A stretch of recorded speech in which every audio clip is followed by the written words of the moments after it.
ही को ज्यादा नहीं पता है बेटा। मैं तो वही बोलती हूँ जो लोग कहते हैं। मुझे तो बस अपने बेटे की चिंता लगी रहती है। उस बुढ़िया की बातें सुनकर अनिल को दुख तो हुआ, पर वो इस मामले में ज्यादा कुछ कर भी नहीं सकता था। इसलिए उसने अपनी आंखें बंद की और घर पहुंचने का इंतजार करने लगा। उस शाम घर पहुंचकर जब अनिल ने अपनी पत्नी से रत्नागढ़ चलने के लिए कहा तो वो बोली, पर इतनी जल्दी क्या है? आपने तो अभी तक फैक्ट्री भी नहीं देखी है। अरे फैक्ट्री तो मैं वहां जाने पर ही देख लूंगा, वो तो मेरी कंपनी की ब्रांच है, उसकी चिंता क्यों करती हो? वैसे भी मैं रत्नागढ़ अपनी फैक्ट्री देखने थोड़ी गया था, मुझे तो हमारे लिए एक अच्छा सा घर ढूंढना था और थैंकफुली मुझे मिल भी गया। तुम्हें अंदाजा भी नहीं है कि वो घर कितना सुंदर है बबीता। घर नहीं हवेली है वो, हवेली। ऊपर से किराया भी इतना कम है। मैं इतने अच्छे घर को हाथ से जाने नहीं देना चाहता हूँ। लेकिन ऐसे अचानक कैसे चले जाएं?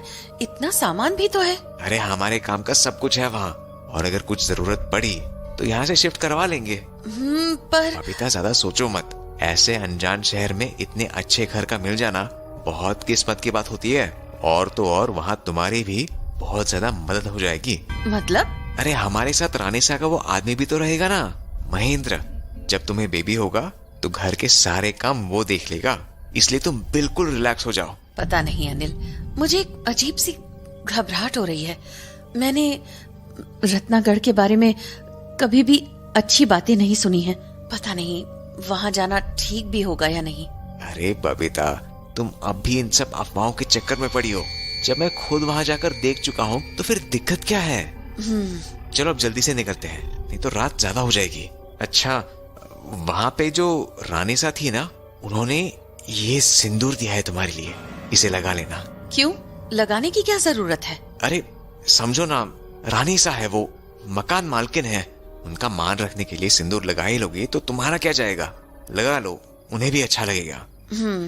अब चलो जल्दी करो, हमें निकलना होगा। हाँ, मैं आती हूँ। रत्नागढ़ के बारे में सुनकर बबीता वैसे ही बहुत परेशान थी, और जब अनिल ने उसे वो सिंदूर की डिब्बी दी तो वो और भी ज्यादा घबरा गई। इसीलिए वो सीधी अपने घर के मंदिर के पास चली आई और उस सिंदूर की डिब्बी को बजरंगबली के चरणों में रखते हुए बोली, हे बजरंगबली, रत्नागढ़ से आई किसी भी चीज को मैं अपने पास नहीं रख सकती, इसीलिए मैं ये आपके चरणों में समर्पित कर रही हूँ। वैसे भी मैं बस आपके नाम का ही सिंदूर लगाती हूँ। मैं आपके पास से अपने परिवार के लिए ये कलावा लेकर जा रही हूँ। आप हमारी रक्षा करना। तो उसके बाद बबीता वापस कमरे में आई और तनु की कलाई पर भी वो धागा बांध दिया। पर जैसे ही वो कलावा लेकर अनिल के पास पहुंची, बबीता ये सब क्या कर रही हो तुम? वहां जाकर ये सब कर लेना, अभी जल्दी निकलते हैं प्लीज। अरे लेकिन अनिल। इससे पहले कि बबीता कुछ कह पाती, अनिल जल्दबाजी में घर से निकल गया और उसके पीछे पीछे बबीता और तनु को भी आना पड़ा। तो अगले कुछ ही घंटों में वो लोग रत्नागढ़ की उसी हवेली के सामने पहुंच गए जिसके बारे में अनिल ने उन्हें बताया था। पर हवेली के सामने आते ही बबीता के कदम मानो जम से गए। बबीता क्या हुआ? आओ अंदर चलो, देखो कितनी सुंदर हवेली है।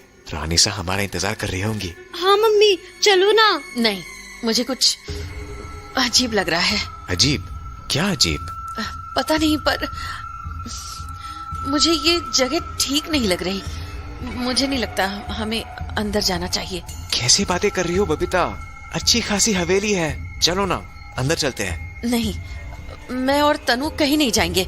हम वापस घर लौट रहे हैं। चलो मेरे साथ। कैसी बातें कर रही हो बबीता?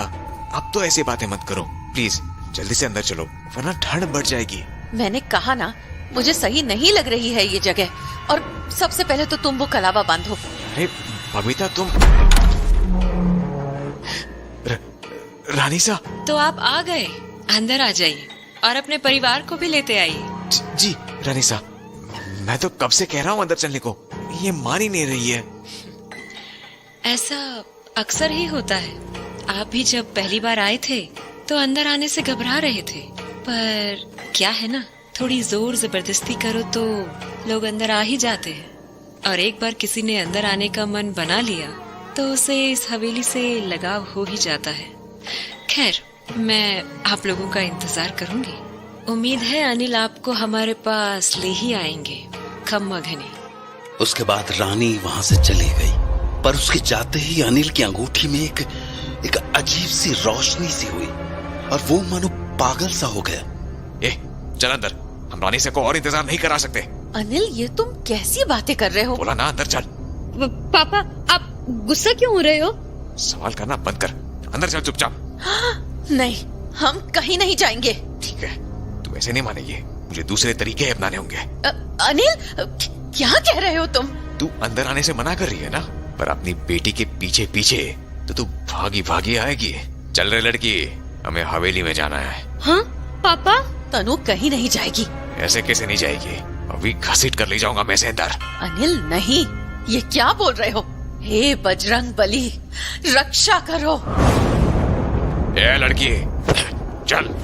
अनिल ने तनु का हाथ पकड़ा ही था कि एक जोर की बिजली कड़की और अगले ही पल अनिल जमीन पर अपने हाथ को पकड़कर बैठ गया। अनिल, पापा क्या हुआ? ये तुम ठीक नहीं कर रही हो, बिल्कुल ठीक नहीं कर रही हो। तुम रुको, तुम्हें रानी से ही ठीक करेंगे। मैं उन्हें बुलाकर आता हूँ।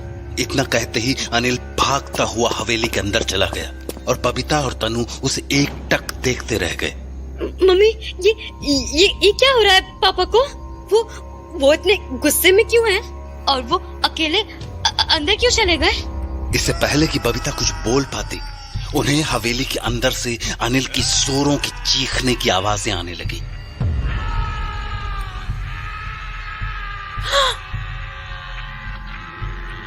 पापा।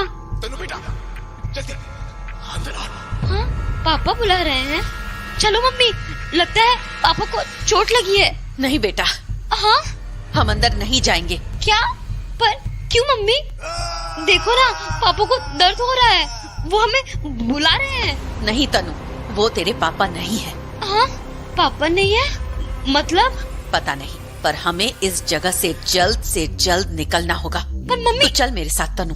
तो उसके बाद बबीता और तनु वहां से फौरन बस लेकर अपने घर के लिए निकल गए। मम्मी, हवेली के पास क्या हुआ था? और पापा मेरा हाथ पकड़ने के बाद जमीन पर क्यों गिर गए थे? और जब उन्होंने अंदर जाकर हमें आवाज लगाई तो हम उस हवेली के अंदर क्यों नहीं गए? मैंने कहा ना बेटा, वो तेरे पापा थे ही नहीं। सच तो ये है कि तेरे पापा रत्नागढ़ से कभी लौटे ही नहीं थे। शायद इसीलिए वो बजरंग बली का कलावा बांधने से इनकार कर रहे थे। और तूने देखा ना, कलावा को छूते ही वो कैसे जमीन पर गिर पड़े। तो बजरंग बली हमें प्रोटेक्ट कर रहे थे? हाँ बेटा, वो हमें हमेशा प्रोटेक्ट करते हैं। पर मम्मी, पापा का क्या? वो कहाँ चले गए और हम उन्हें कैसे ढूंढेंगे? पता नहीं बेटा, पर शायद तेरे पापा अब कभी लौट कर नहीं आएंगे, क्योंकि मैंने लोगों से हमेशा सुना था, एक बार जो रत्नागढ़ अपनी मर्जी से गया, वो दोबारा कभी लौट कर नहीं आता है।